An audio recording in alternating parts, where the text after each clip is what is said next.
இன்றைக்கு அநேக மக்களுக்கு ஆண்டவரிடத்திலே அன்பு இருக்கிறது. ஆனால் அறிவு இல்லை. அறிவு இல்லாத அன்பு பெரிய ஒரு ஆபத்தான ஒன்றாக இருக்கிறது. இதைத்தான் ரோமர் புஸ்தகத்திலே அப்போஸ்தலனாகிய பவுல் பயன்படுத்தி இருப்பார்.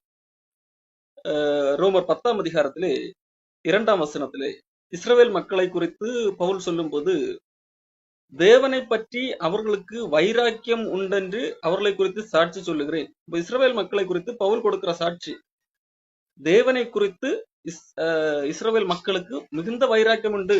ஆண்டவருக்காக ஏதாகலும் செய்ய வேண்டும், ஆண்டவரை பிரியப்படுத்துவதற்காக ஏதாகலும் செய்து கொண்டே இருக்க வேண்டும் என்கின்ற ஒரு வைராக்கியம் அந்த இஸ்ரவேல் மக்களிடத்திலே காணப்படுகிறது.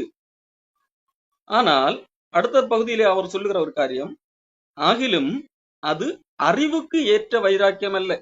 வைராக்கியம் இருக்கிறது, ஆனால் அறிவு இல்லை. இன்னும் சொல்ல போனால் ஆண்டவருக்காக ஏதாவது செய்ய வேண்டும் என்கின்ற ஒரு ஆண்டவர் மேல் ஒரு அன்பு இருக்கிறது. ஆனால் அந்த அன்பிலே அறிவு இல்லை. அறிவு இல்லாத அன்பு பிரயோஜனமற்ற ஒன்றாக காணப்படுகிறது. அப்ப அறிவு இல்லாத ஒரு அன்பு என்பது, அது எந்த விதமான அன்பு என்பதை நான் சொல்லுகிறேன். அப்போ இங்க பார்க்கும்போது கடவுள் மேலே ஒரு அன்பு இருக்கிறது. இந்த உலகத்திலே ஒட்டுமொத்த மக்கள், கடவுள் நம்பிக்கை உள்ள மக்களை நீங்கள் எடுத்து பார்த்தீர்கள் என்று சொன்னால், அவர்கள் கடவுள் மீது அன்புள்ளவர்களாக, பற்றுள்ளவர்களாக அல்லது வைராக்கியம் உள்ளவர்களாக காணப்படுகிறார்கள். எந்த அளவிற்கு என்றால், கடவுளை காப்பாற்றுவதற்காக எந்த எல்லைக்கும் செல்லக்கூடியவர்களாக கூட இருப்பார்கள். அல்லது கடவுளுக்காக எந்த எல்லைக்கும் கூட செல்ல வேண்டும், கடவுளுடைய கட்டளையை நிறைவேற்றுவதற்காக எந்த எல்லைக்கும் செல்லலாம் என்கின்ற நிலைமையிலும் இருக்கிற மனிதர்களை நீங்கள் பார்க்க முடியும். எலியாவின் காலத்திலே வாழ்ந்த ஒரு கூட்டம் மக்கள் எப்படி காணப்பட்டார்கள்? 1 ராஜாக்களின்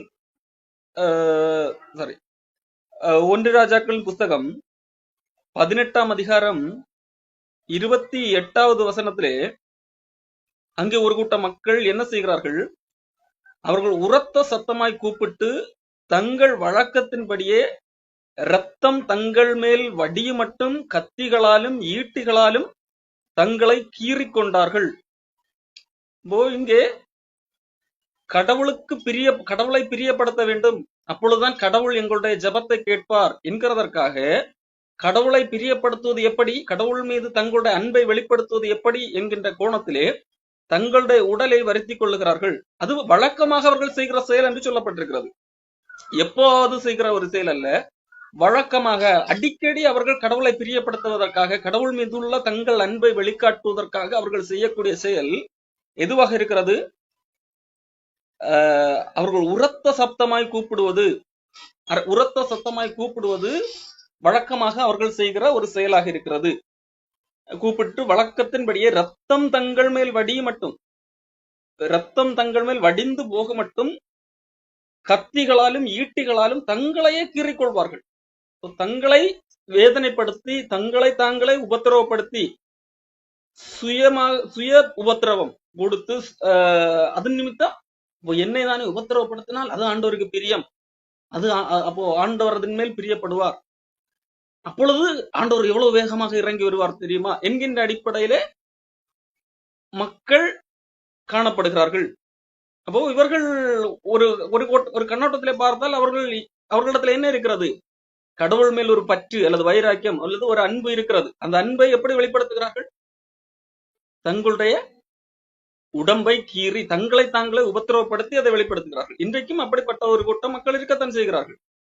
எல்லா மதங்களிலும் இருக்கிறார்கள். அப்போ நாங்கள் எங்கள் அன்பை கடவுளுக்கு காண்பிப்பதற்கு அல்லது எங்களுக்கு கடவுள் மேல இருக்கிற அந்த வைராக்கியத்தை காண்பிப்பதற்கு என்ன செய்யலாம்? எங்களை நாங்களே வருத்திக் கொள்ளலாம். அதற்கு ஒரு பெரிய ஒரு கோவில் இருக்கும், அதை சுற்றி உருள்வதாகட்டும், அதெல்லாம் கஷ்டமான காரியங்கள், அதெல்லாம் எளிதான காரியம் அல்ல. முட்டி போட்டு நடக்கிறார்கள். வேளாங்கண்ணிலே கூட என்ன செய்வார்கள்? முட்டி போட்டு நடந்து போவார்கள். அப்போ இது எல்லாமே எதற்காக அவர்கள் செய்கிறார்கள்? இது கடவுளுக்கு பிடித்தமான செயல். அப்போ கடவுளை பிரியப்படுத்துவதற்காக நாங்கள் இப்படி செய்தால் ஆண்டவர் எங்கள் மேல் பிரியப்படுவார் என்கின்ற ஒரு விதமான ஒரு நம்பிக்கை. அப்போ இது அவர்களுக்கு கடவுள் மீது ஒரு நம்பிக்கை அல்லது பக்தி வைராக்கியம் இருக்கிறது. ஆனால் இதுல என்ன இல்லை என்றால் அறிவு இல்லை. இது ஒரு அறிவு கட்ட செயல். அப்போ அன்பு இருக்கிறது அல்லது பக்தி இருக்கிறது, வைராக்கியம் இருக்கிறது, ஆனால் அறிவு இல்லை.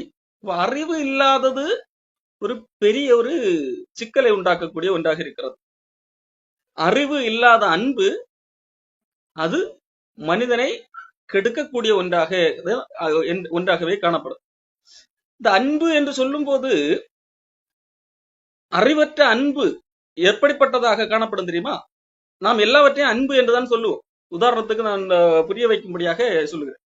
இப்போ எனக்கு தெரிந்தவர்களிடத்திலே ஒரு ஃபிஷ் டேங்க் இருக்கிறது என்று வைத்துக் கொள்வோம். அவர்கள் அதிக அளவிலே மீன்களை வளர்த்துகிறார்கள். அங்கே போகும்போது ஆஹா, எல்லா மீன்களும் அழகாக இருக்கிறது. அவர்கள் சொல்லுகிறார்கள், எங்களுக்கு மீன் அவ்வளவாக பிடிக்கும், நாங்கள் மீனை அன்பு செய்கிறோம், ஐ லவ் ஃபிஷ் என்பதாக சொல்லுகிறார். நானும் என்ன சொல்லுகிறேன், எனக்கு மீன் பிடிக்கும், நானும் என்னது மீனை அன்பு செய்கிறேன் என்பதாக நானும் சொல்லுகிறேன். அவர்கள் கேட்கிறார்கள், என்ன மீன் பிடிக்கும் என்று சொல்லி கேட்கிறார்கள். நான் உங்களுக்கு என்ன மீன் பிடிக்கும் என்று கேட்கிறேன். அவர்கள் சொல்லுகிறார்கள், கோல்டு ஃபிஷ், அதான் நன்றாக இருக்கும் என்பதாக சொல்லுகிறார்கள். நான் சொல்லுகிறேன், அப்படியா, கோல்டு ஃபிஷ் அவ்வளவு நன்றாக இருக்கும், அதை போய் பிடிக்கும் என்று சொல்லுகிறீர்கள்? உண்மையில எனக்கு பிடித்தது தெரியுமா, கிங் ஃபிஷ், அதான் நல்ல டேஸ்டாக இருக்கும் என்று சொல்லி நான் சொல்லுகிறேன். அப்போ பாருங்கள், அவர்கள் வேறொரு அர்த்தத்திலே மீன் பிடிக்கும், நான் மீனை அன்பு செய்கிறேன் என்று சொல்லுகிறார்கள். ஆனால் நான் இன்னொரு அர்த்தத்திலே எனக்கும் மீன் பிடிக்கும், நான் அன்பு செய்கிறேன் என்று சொல்லுகிறேன். நான் என்ன அர்த்தத்திலே சொல்லுகிறேன்? நான் மீனை சாப்பிடுவதற்கு பிடிக்கும் என்கின்ற அர்த்தத்திலே சொல்லுகிறேன். ஆனால் பொதுவாக சொல்லும் போது நானும் மீனை பிடிக்கும், இங்கிலீஷ்ல சொல்ல வேண்டுமா, ஐ லவ் ஃபிஷ், அவர்களும் ஐ லவ் ஃபிஷ் தான் சொல்லுகிறார்கள். அப்போ அன்பு என்கிறது வேறுபடுகிறது. அப்ப அவர்கள் மீனை பார்த்து ரசிப்பதற்காக அவர்கள் அன்பு காட்டுகிறார்கள். நான் மீனை அன்பு காட்டுகிறேன் என்று சொல்வது எதற்காக? அதை நான் சாப்பிடுவதற்காக. அதே போலத்தான் அன்பு, கடவுளிடத்திலே அன்பு கூறுவது என்று சொல்லும் போது அது எந்த அடிப்படையிலே அதிலே அறிவு இருக்கிறதா, அது அந்த எந்த அடிப்படையிலே என்கின்ற அறிவு இருக்க வேண்டும். அறிவு இல்லாவிட்டால் அதனால் பிரயோஜனம் இல்லை என்கிறதே உண்மையான ஒரு கூட்டாகும். அன்றைக்கு இஸ்ரவேல் மக்கள் இயேசு கிறிஸ்து வாழ்ந்த காலத்திலே ஆகட்டும், அதற்கு முன்பே ஆகட்டும், மக்களிடத்திலே கடவுள் மீது மிக வைராக்கியம் எல்லாம் இருந்தது. ஆண்டவரை பிரியப்படுத்த வேண்டும், ஆண்டவரை மகிழ்விக்க வேண்டும் என்கிறதற்காக பாடுவார்கள், மாடுகளை எல்லாம் பலி செலுத்துவார்கள், எல்லாம் செய்யக்கூடியவர்களாக இருந்தார்கள். பலவிதமான இசை வாத்தியங்களை எல்லாம் கொண்டு வந்து வாசிப்பார்கள். இதெல்லாம் என்னது? ஆண்டவர் மீதுள்ள அன்பை வெளிப்படுத்துகின்ற காரியங்களாக காணப்படுகிறது. அப்போ ஆனால் இதுல ஏதாகலும் அறிவு இருக்கிறதா என்று கேட்டால் அறிவு இல்லை. காரணம், ஆண்டவர் மீதுள்ள அன்பு, அந்த அன்பிலே அறிவு இருந்தால் அது எப்படி செயல்படும் என்று சொன்னால், நான் இதையெல்லாம் செய்தால் ஆண்டவர் மீதுள்ள அன்பை காட்டுகிறேன் சரி, ஆனால் நான் இப்படியெல்லாம் செய்தால் ஆண்டவருக்கு பிடிக்குமா பிடிக்காதா என்கிறதை குறித்து நான் யோசிப்பதில்லை. உதாரணத்திற்கு ஒரு வயதான ஒரு தாத்தா இருக்கிறார். அவருக்கு நிறைய பிள்ளைகள் எல்லாம் இருக்கிறார்கள், பிள்ளைகள், பேர பிள்ளைகள் எல்லாம் இருக்கிறார்கள். அவர்கள் வருடத்திற்கு ஒரு முறை வருவார்கள் வீட்டுக்கு, இந்த தாத்தா இருக்கிற வீட்டுக்கு வருவார்கள். வந்து அந்த தாத்தாவுடைய பிறந்த நாளை பயங்கரமாக கொண்டாடுவார். என்ன கொண்டாட வேண்டும் என்று பல திட்டம் எல்லாம் இட்டு வீடுகளை அலங்கரித்து ஆடம்பரமாக என்னென்ன உணவுகளை எல்லாம் கொண்டு வந்து அநேக உறவினர்களை எல்லாம் அழைத்து பெரிய கேக்குகளை, விலை மதிப்புள்ள கேக்குகளை எல்லாம் வெட்டுவார்கள். வெட்டி நாங்கள் எங்களுடைய தாத்தாவை அல்லது அப்பாவை எவ்வளவு அன்பு செய்கிறோம் என்று சொல்லி இந்த உலகத்துக்கு காண்பிப்பார்கள். அதை எடுத்து வீடியோ எடுத்து அதை தங்கள் ஸ்டேட்டஸ்ல வைப்பார்கள். ஹாப்பி பர்த்டே தாத்தா, ஹாப்பி பர்த்டே அப்பா என்றெல்லாம் வைப்பார்கள். இதுதான் எங்களுடைய அன்பு என்று சொல்லி அவர்கள் காண்பிப்பார். ஆனால் உண்மையிலேயே அந்த நபருக்கு, பிறந்த நாள் வந்த அந்த நபருக்கு அதிலே கொஞ்சம் கூட மகிழ்ச்சி இல்லை. காரணம், அவர் கொஞ்சம் பழைய ஆள்.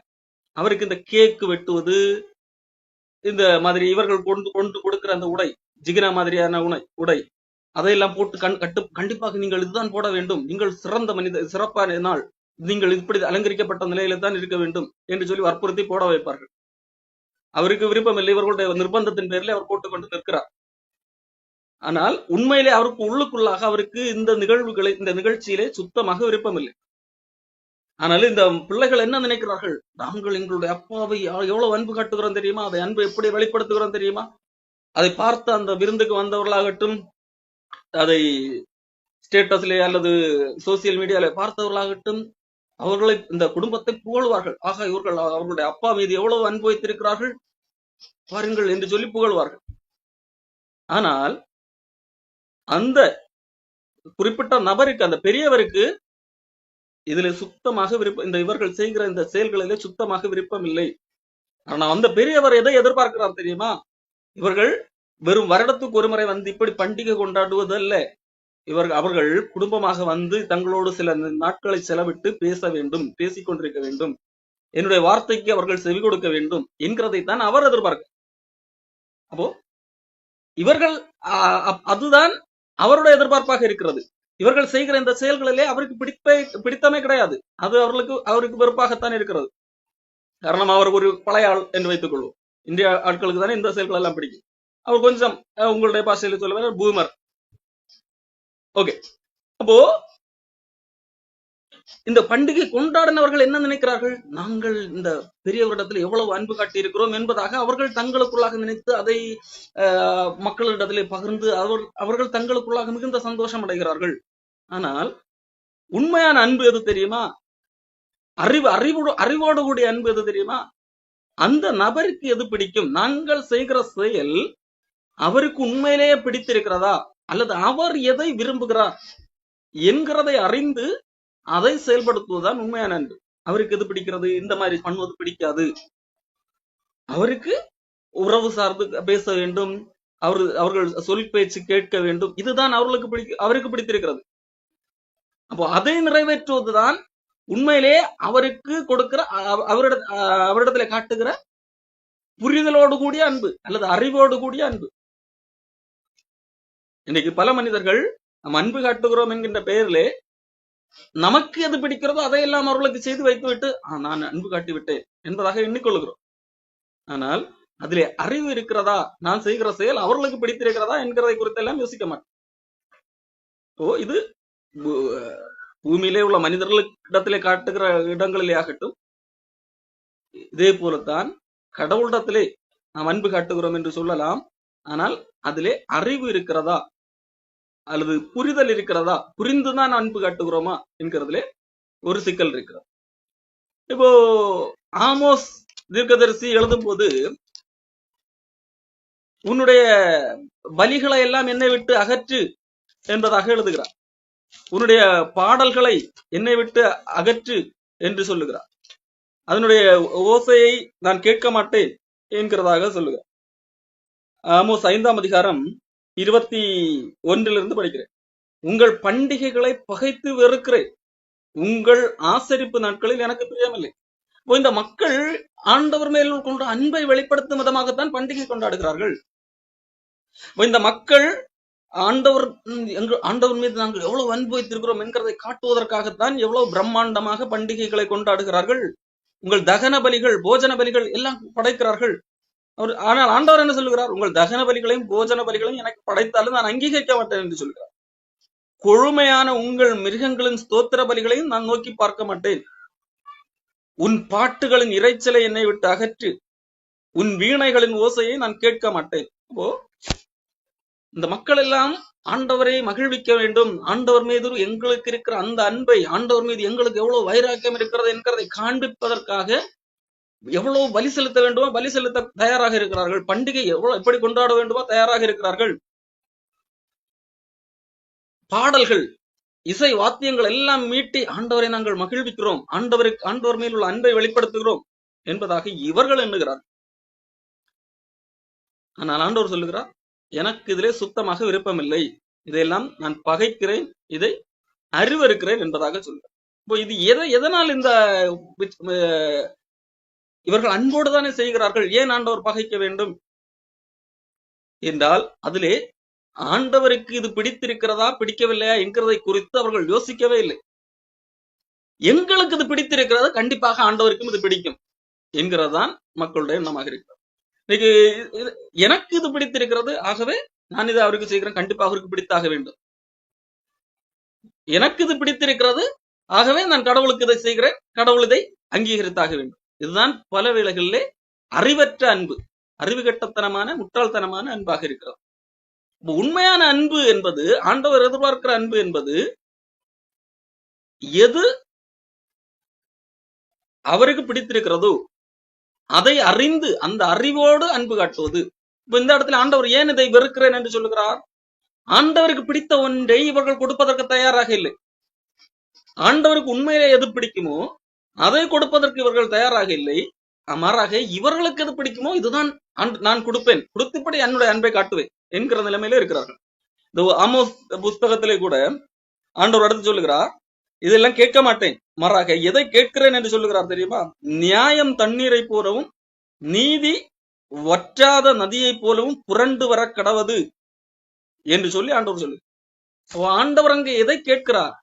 நியாயம் செய்யுங்கள், நீதி செய்யுங்கள். காரணம் அந்த ஆமோஸ் வாழ்ந்த நாட்களிலே அங்கே நீதி நியாயம் புரட்டப்பட்ட சூழல்லே வாழ்ந்து கொண்டிருந்தார்கள் மக்கள். அப்போ இவர்கள் எந்த மக்களிடத்திலே நியாயம் செய்ய மாட்டார்கள், நீதி செய்ய மாட்டார்கள்.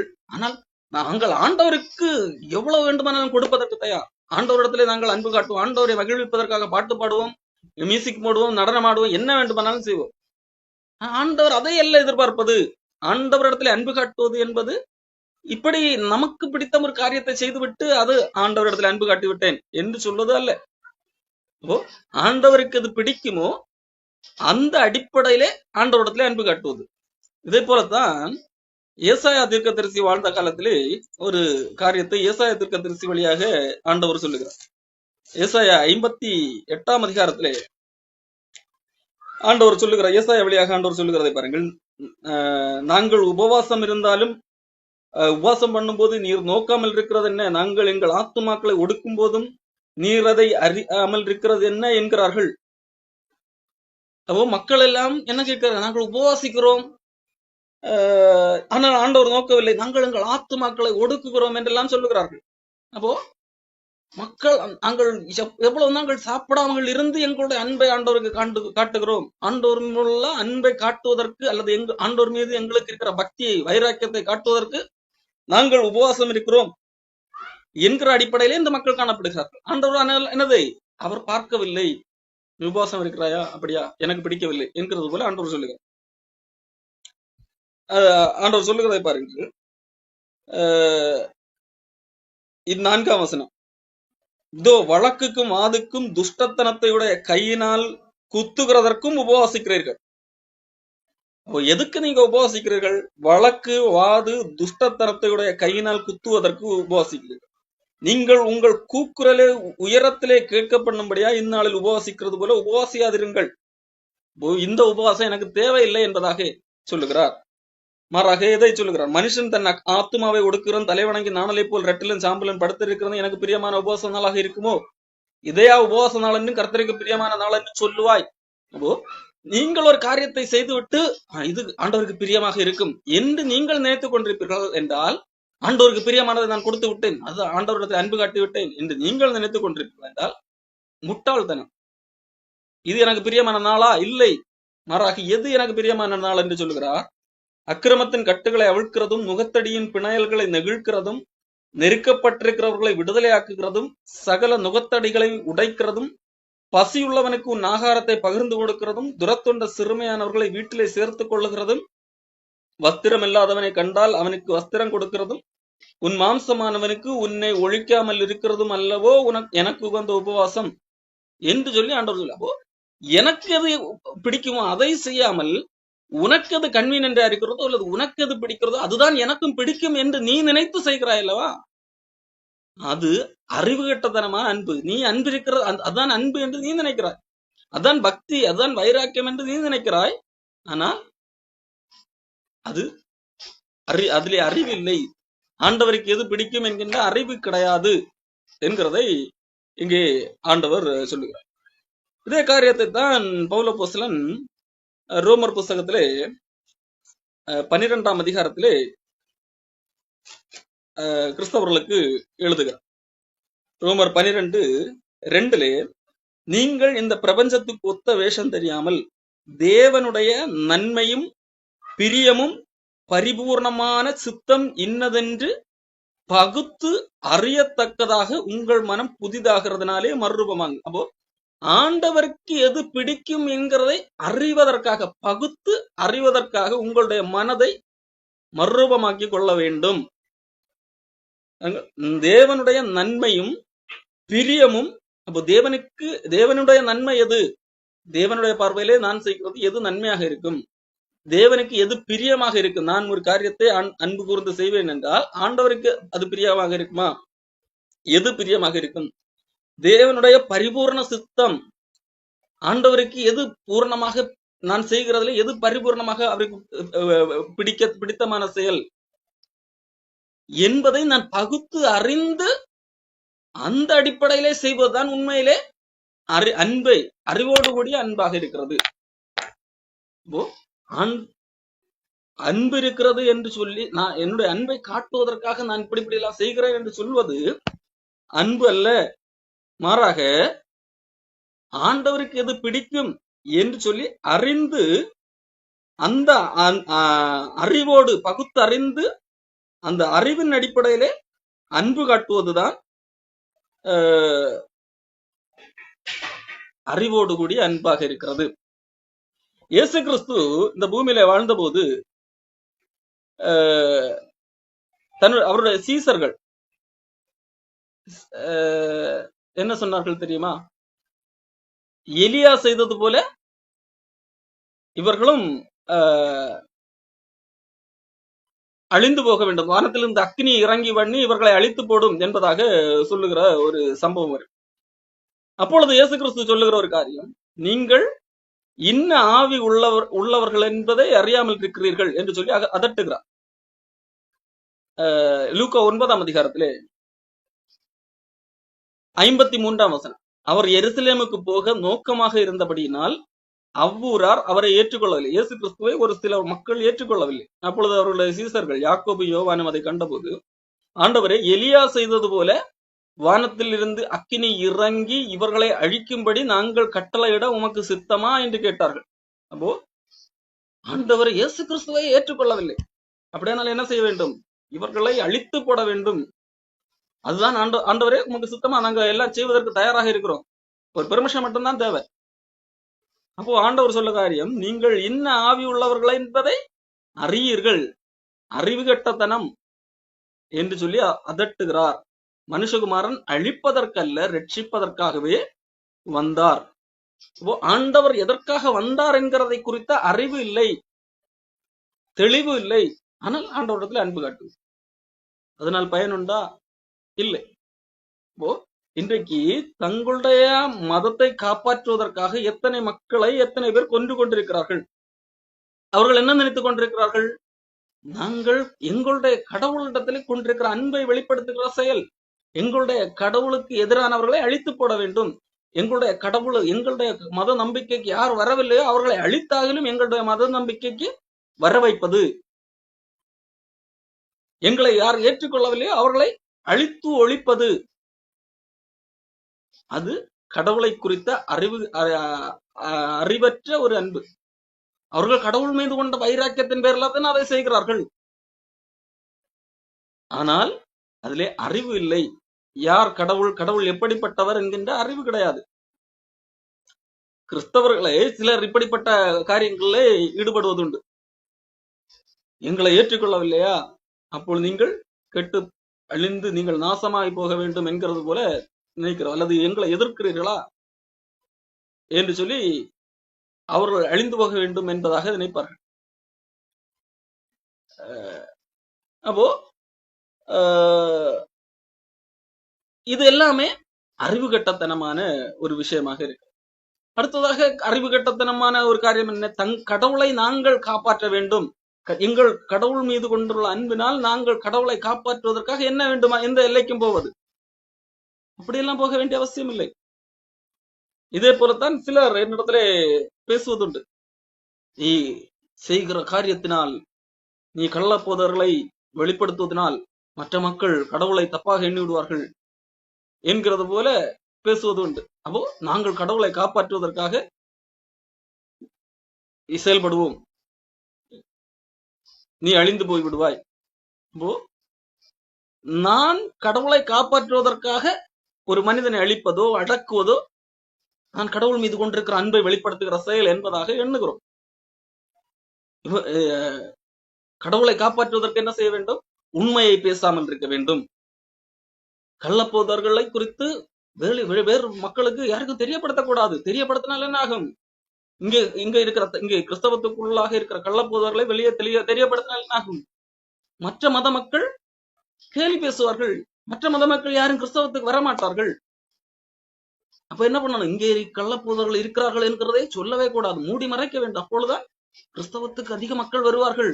இதுதான் கடவுள் மீது காட்டுகிற அன்பு. கடவுளுக்கு இப்படித்தான் நாம் அன்பை காட்ட வேண்டும் என்கின்ற ஒரு நம்பிக்கை இருக்கிறது. இது அறிவு கட்டத்தனமான அன்பு, அறிவற்ற அன்பு. இந்த அறிவற்ற அன்பு என்ன காணப்படுகிறது? ரோமர் 10ஆம் அதிகாரத்திலே பவுல் ஏன் இதை குறித்து சொல்லுகிறார்? தேவனை பற்றி அவர்களுக்கு வைராக்கியம் உண்டு, அவர்களுக்கு பற்றி இருக்கிறது. அவர்களை குறித்து நான் சாட்சியா சொல்லுகிறேன். ஆகிலும் அது அறிவுக்கேற்ற வைராக்கியம் அல்ல. எப்படி?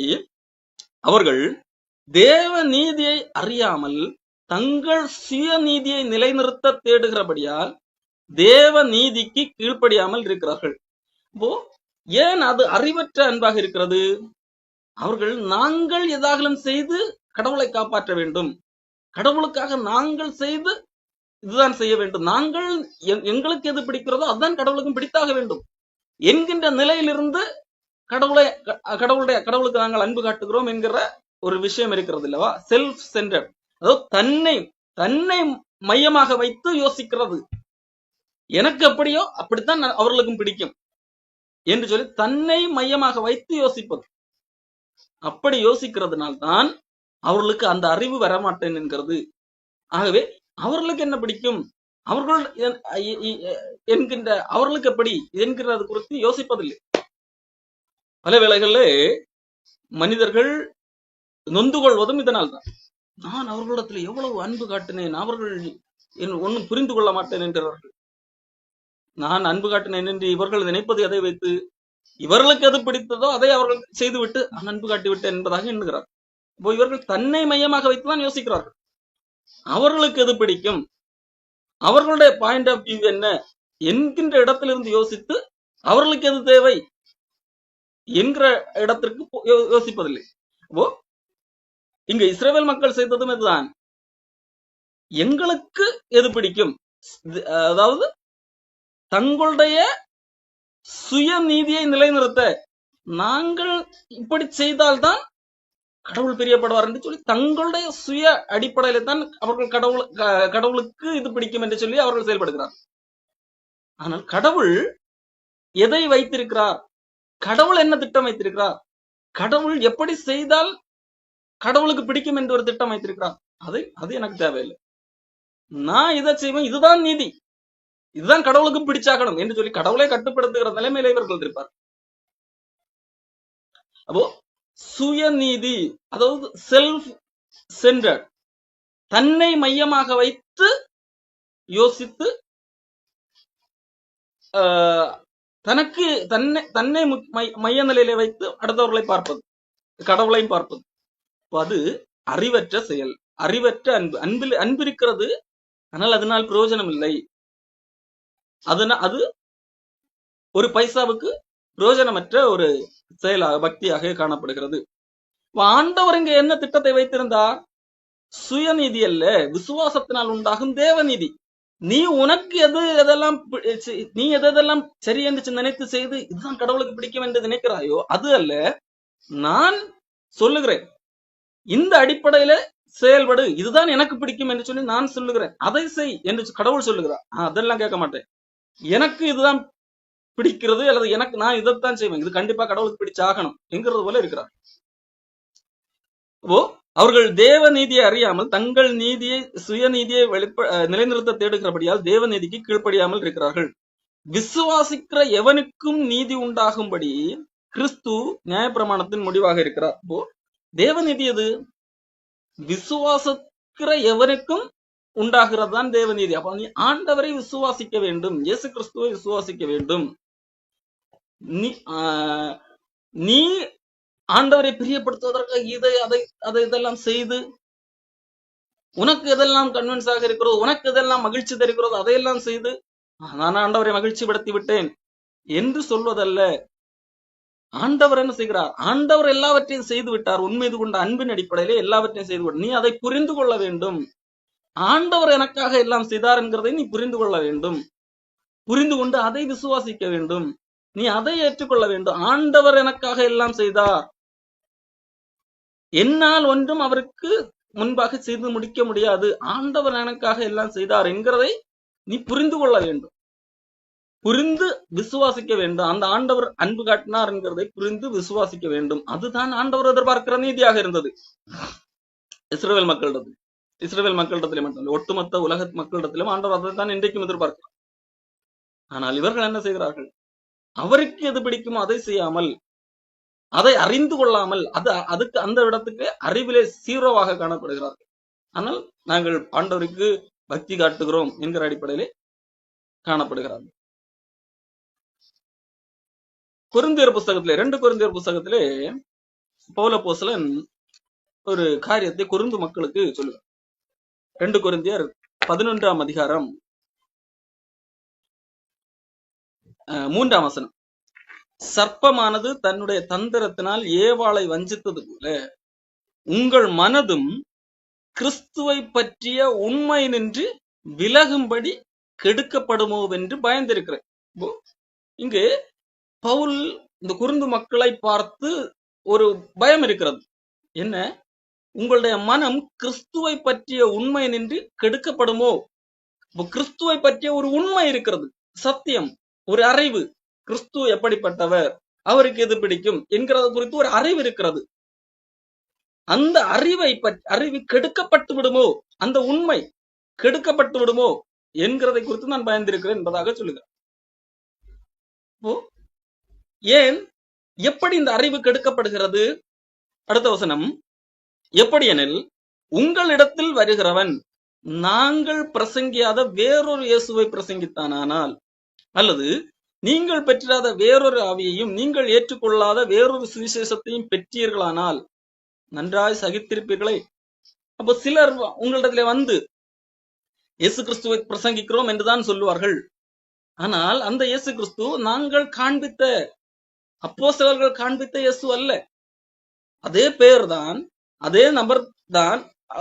ஆனால் நாங்கள் காட்டின இயேசு கிறிஸ்துவுக்கு பிடித்தமான செயலுக்கும் அவர்கள் காட்டின இயேசு கிறிஸ்துவுக்கு பிடித்தமான செயலுக்கும் வித்தியாசம் இருக்கும்.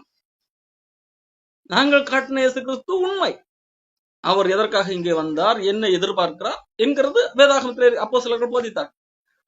கள்ளப்போதர்கள் எதை சொல்லுவார்கள்? அவர் வந்தார், அவர் உங்களிடத்திலே இதை கேட்கிறார், காணிக்கை இவ்வளவு கொடுத்தால் இவ்வளவு ஆசீர்வதிப்பேன் என்று சொல்லி இருக்கிறார். ஆகவே நீங்கள் உங்களுடைய அன்பை இப்படி காட்ட வேண்டும், இப்படி காட்டினால் ஆண்டவர் அப்படி காட்டுவார் என்று சொல்லி வேறொரு விதமாக இயேசு கிறிஸ்துவை காட்சிப்படுத்துகிறார்கள். கடவுளை பற்றி அந்த உண்மை அங்கே கெடுக்கப்படுகிறது. அப்போஸ்தலர்கள் போதித்தலிருந்து அந்த உண்மை அல்லது சத்தியம் கெடுக்கப்படுகிறது. ஒரு உண்மையான அந்த அறிவு இல்லாமல் வேறொரு திசைக்கு போகிறது. நாங்கள் பிரசங்கியாத வேறொரு சுவிசேஷம். சுவிசேஷம் என்று நான் இயேசு கிறிஸ்து வேத வாக்கியங்களின்படி நம்முடைய பாவங்களுக்காக மரித்தார், பாவத்திலிருந்து விடுதலையாக்கும்படியாக வந்தார், அதற்காக அவர் மரித்தார். இதை விட்டுவிட்டு அவர்கள் என்னது? ஆண்டவர் உங்களை ஆசீர்வதிப்பதற்காக மரித்தார். என்ன ஆசீர்வாதம்?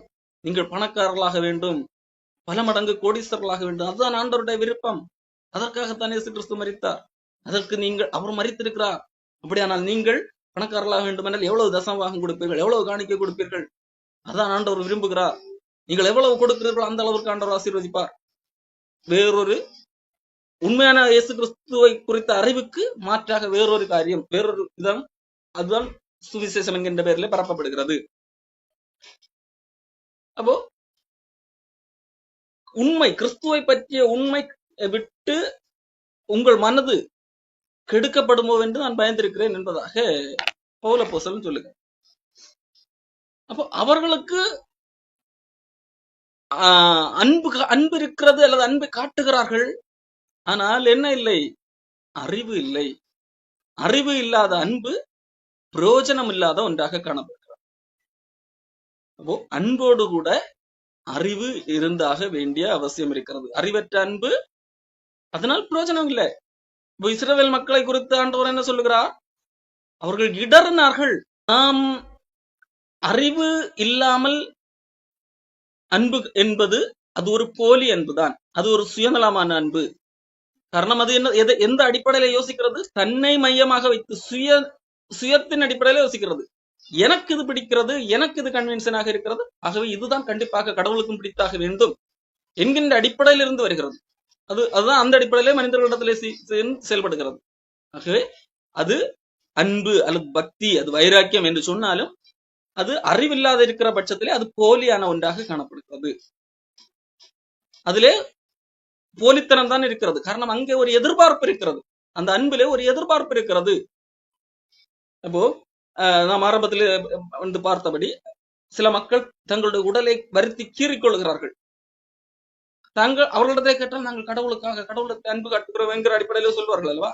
ஆனால் அங்கே ஒரு எதிர்பார்ப்பு இருக்கிறது. என்ன? நாங்கள் இப்படி கீறினால் கடவுளிடத்திலிருந்து ஒரு பதில் கிடைக்கும் என்கின்ற அடிப்படையிலே தான் அதை செய்கிறார்கள். அங்கே ஒரு எதிர்பார்ப்பு இருக்கிறது.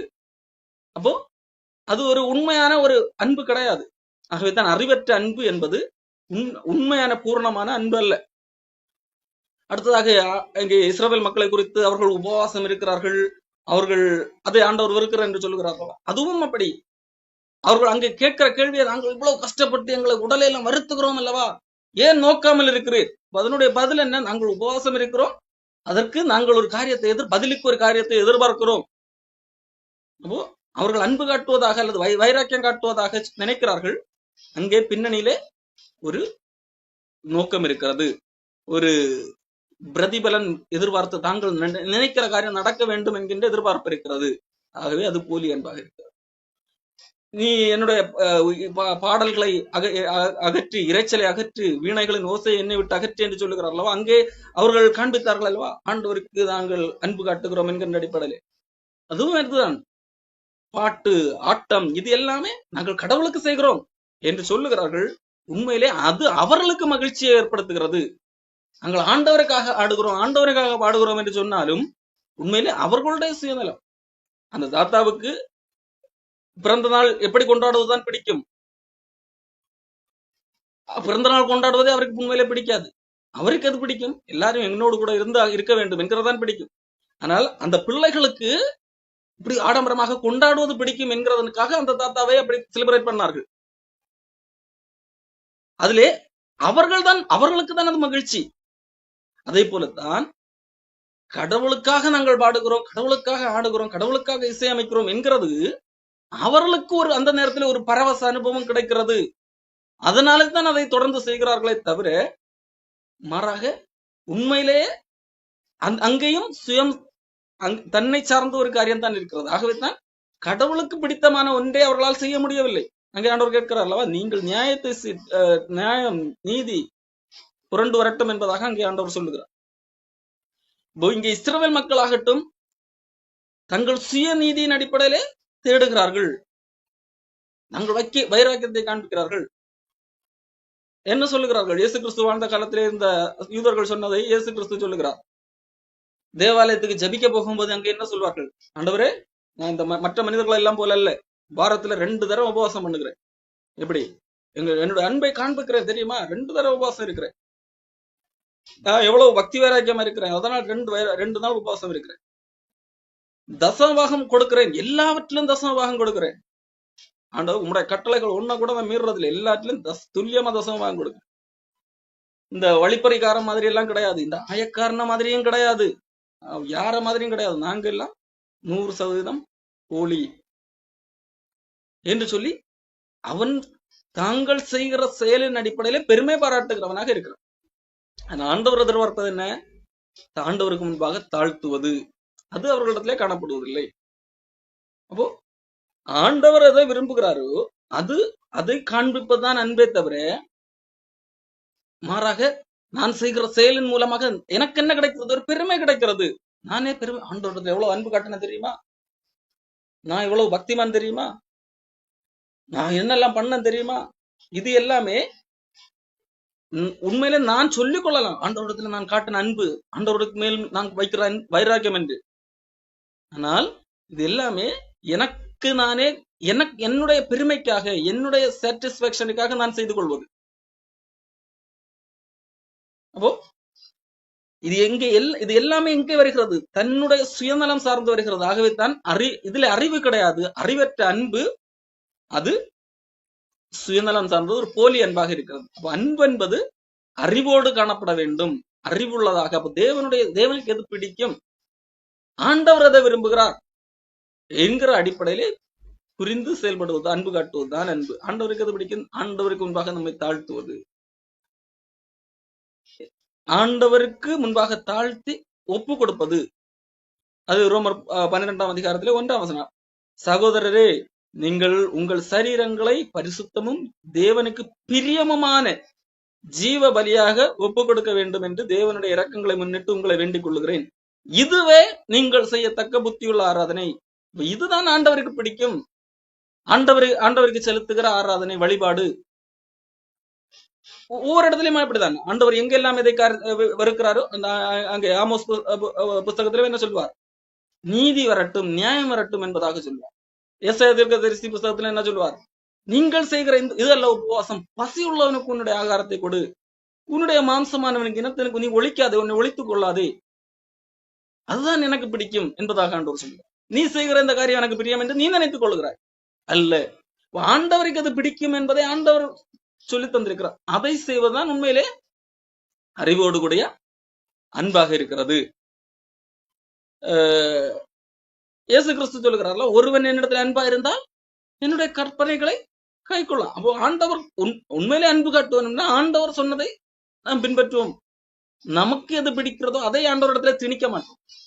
ஆண்டவருக்கு எது பிடிக்கிறதோ அதை செய்கிறவர்களாக காணப்படுவோம். அறிவு, அன்பு என்பது அறிவோடு கூட காணப்பட வேண்டும். இன்னொரு காரியம், அன்பு அறிவோடு இருக்க வேண்டும். அதே போல வெறும் அறிவு, அன்பில்லாத அறிவும் ஆபத்தான ஒன்றாக காணப்படுகிறது. அறிவு என்ன செய்துமா, இருமாப்பை உண்டாக்கும், அன்போ பக்தி விருத்தியை உண்டாக்கும் என்று சொல்லி பவுல் அப்போஸ்தலன் கொரிந்து மக்களுக்கு எழுதுகிறார். அப்போ அறிவு மட்டும் வைத்துக்கொண்டு அங்கே அன்பு இல்லை என்று சொன்னால் அதுவும் தவறான ஒரு செயலாக காணப்படுகிறது. எல்லாவற்றையும் அறியக்கூடிய அன்பு இருக்கிறது, அறிவு இருக்கிறது. தேவன் எப்படிப்பட்டவர், அவர் ஆரம்பத்திலிருந்து அவர் உலகத்தை படைத்தார், மனிதன் வீழ்ந்தான், ஆண்டவர் அடுத்த மீட்பதற்கான திட்டம், அதன் பிறகு மக்களுக்காக எப்படியெல்லாம் வெளிப்படுத்தினார், அதன் பிறகு எப்படி வந்தார், என்ன செய்தார், அதன் மூலமாக என்ன கிடைத்தது, இனி எதிர்காலத்தில் என்ன நடக்கும், ஒட்டுமொத்த வேத அறிவும் சரியாக பூர்ணமாக இருக்கிறது. எல்லாம் மண்டைக்குள்ளாக ஸ்டோர் ஆகி இருக்கிறது. துல்லியமாக ஆண்டவருக்கு எது பிடிக்கும் பிடிக்காது எல்லாம் தெரிகிறது, அறிவு இருக்கிறது. ஆனால் அந்த அறிவு மட்டும் இருந்தும் காரியமில்லை.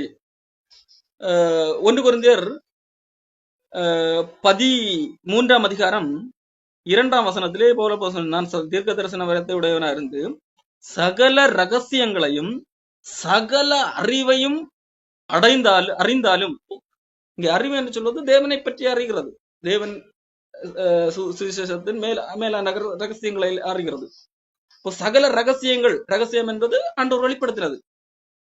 அப்போ புதிய ஏற்பாட்டில் ஆண்டவர் வெளிப்படுத்துகிற ரகசியங்கள், பல ரகசியங்களை பவுல் சொல்லுகிறார். அப்போ இப்படிப்பட்ட பல ரகசியங்கள், இன்னும் பல ரகசியங்கள், எல்லா ரகசியங்களையும் அறிந்தாலும், அறிவிருந்தாலும் அன்பு எனக்கு இராவிட்டால் நான் ஒன்றும் இல்லை என்பதாக இங்கே பவுல் சொல்லுகிறதை பார்க்கிறோம். அப்போ வெறும் அறிவில்லாத அன்பு வைத்தும் பிரயோஜனம் இல்லை, அதே போல அன்பில்லாமல் அறிவு வைத்தும் பிரயோஜனம் இல்லை என்கிறதை வேதம் திட்டம் தெளிவாக சொல்லும். அப்போ எல்லாவித அறிவு இருக்கிறது, ஆனால் என்ன இல்லை, அன்பு இல்லை. இதனுடைய பொருள் கடவுளை பற்றி எல்லாம் தெரிந்திருக்கிறது, விசுவாசத்தினால் தான் மீட்பு எல்லாம் மூளையில ஸ்டோர் பண்ணி வைத்திருக்கிறேன், ஆனால் அதை நான் செயல்படுத்தவில்லை. செயல்படுத்தவில்லை என்றால் உண்மை ஆண்டவருடைய அன்பை நான் அறிவுபூர்வமாக எல்லாவற்றையும் அறிந்து வைத்திருக்கிறேனே தவிர அந்த அன்பை, ஆண்டவர் என் மேல் காட்டின அன்பை நான் விளங்கி கொண்டு அந்த அன்பை என்னிடத்திலிருந்து வெளிப்படுத்தவில்லை.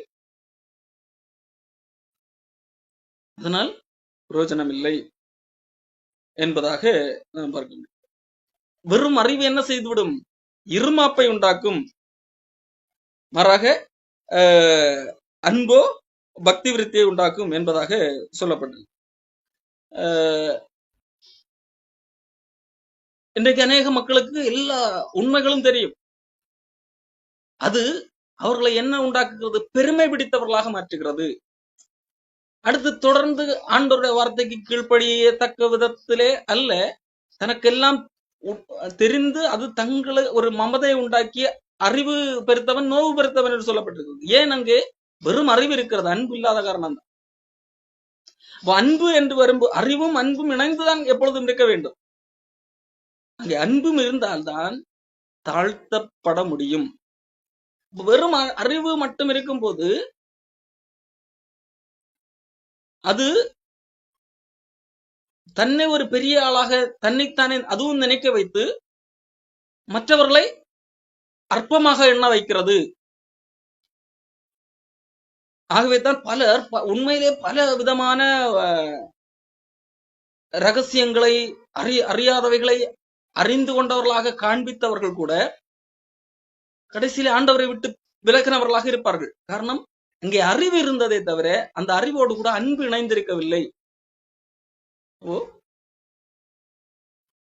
ஒரு தியாலஜியை, அது சரியான தியாலஜியாக இருந்தாலும் அது வெறும் ஒரு நம் பள்ளிக்கூடத்துல பாடங்களை கற்று நம் மண்டைக்குள்ள ஸ்டோர் பண்ணி வைப்பதை போல அறிவு ரீதியாக ஸ்டோர் பண்ணி வைப்பதனால் ஒரு பிரச்சனையும் இல்லை.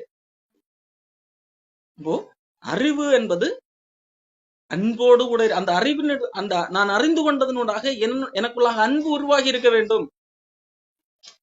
ரோமர் புஸ்தகத்திலே 5ஆம் அதிகாரத்திலே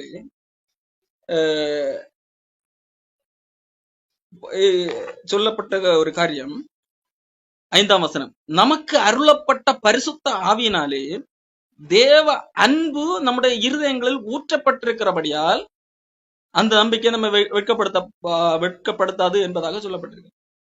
இப்போ நாம் உண்மையிலே வெறும் அறிவு ரீதியாக அல்லாமல் அதை நாம் அறிந்து கொண்ட அடிப்படையிலே உணர்வு ரீதியாக உண்மையிலே உள்ளத்திலே ஆண்டவரை ஏற்றுக்கொள்வோம் என்று சொன்னால், விசுவாசத்தை ஏற்றுக்கொள்வோம் என்று சொன்னால் மட்டுமே பரிசுத்த ஆவி மூலமாக நம்மிடத்திலே அன்பு ஊற்றப்பட்டிருக்கும். அந்த அன்பு நம்மிடத்திலே காணப்பட வேண்டும். ஆனால் பல தாங்கள் ஏற்கனவே இருந்த மதத்தின் அடிப்படையிலே வெறும் அறிவு ரீதியாக ஒரு லாஜிக்கல், அவர்கள் கன்வின்ஸ் ஆன அடிப்படையில அறிவு ரீதியாக மண்டையில மட்டும் ஸ்டோர் பண்ணி வைத்திருப்பார்கள். ஆனால் அந்த அவர்களுக்குள்ளாக என்ன செய்திருக்காது, அதை விசுவாசித்து அது உணர்வு ரீதியாக ஆண்டவர் என்னுடைய பாவத்துக்காக மரித்தார், அந்த ஆண்டவர் காட்டின அந்த அன்பை உண்மையாகவே புரிந்து அந்த அடிப்படையில என்னிடத்திலிருந்து அந்த அன்பு புறப்பட வேண்டும் என்கின்ற அடிப்படையில அந்த ஆழமான விசுவாசம் இருக்காது. அப்ப அந்த விசுவாசம் இருக்கும்போதுதான் அன்பு நம்மிடத்திலே காணப்படும், அன்பும் அறிவும் இணைந்து காணப்படும். அப்போ அறிவற்ற அன்பு, யோவான் புஸ்தகத்திலே நிருபத்திலே ஒரு காரியத்தை யோவான் சொல்லுகிறது.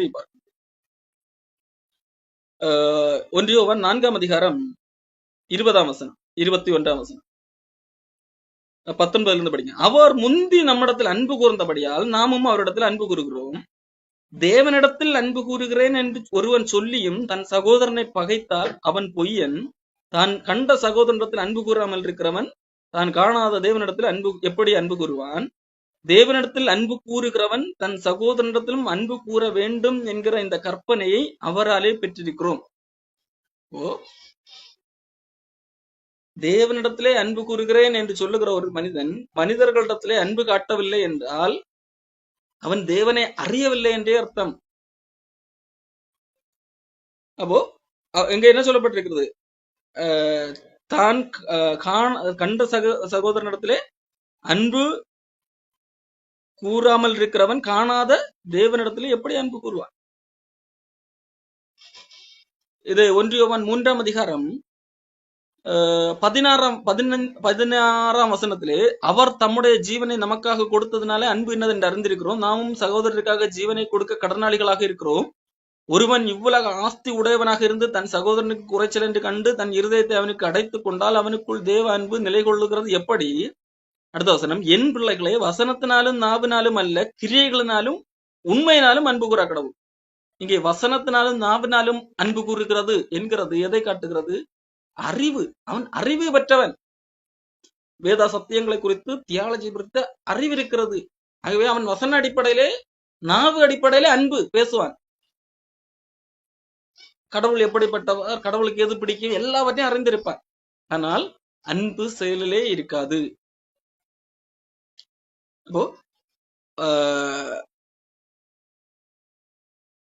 வசனத்தினாலும் நாவினாலும் அல்ல, கிரியையினாலும் உண்மையினாலும் அன்பு கூற கடவுள் என்கிறதை குறித்து நாம் அறிந்து கொள்ள வேண்டும். அப்போ அறிவற்ற அன்பு வீண், அன்பற்ற அறிவும் வீண்.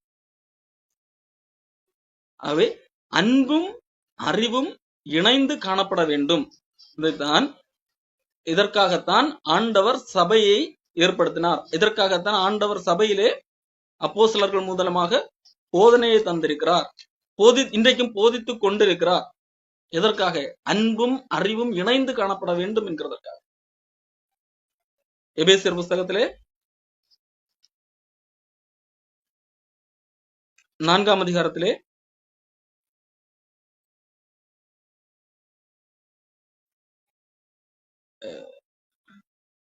15ஆம் வசனம், அன்புடன் சத்தியத்தை கை கொண்டு.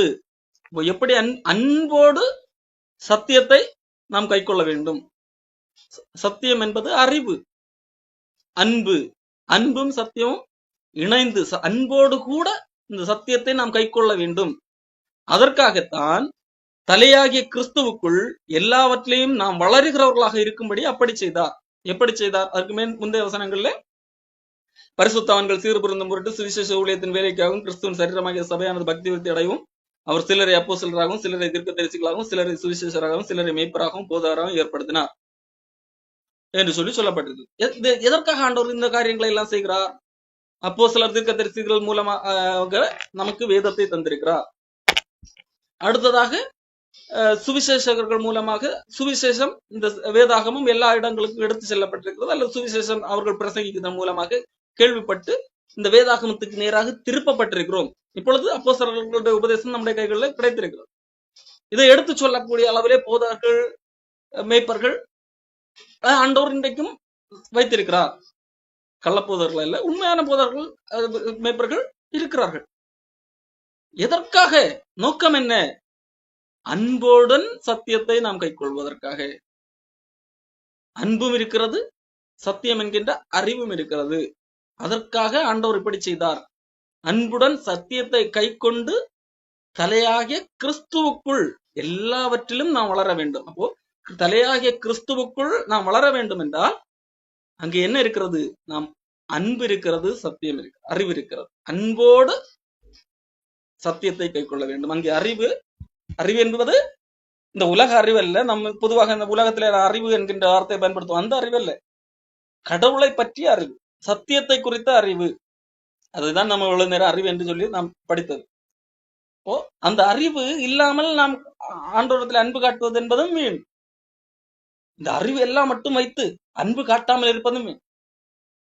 ஆகவே அன்பில்லாத அறிவும் வீண், அறிவில்லாத அன்பும் வீண்.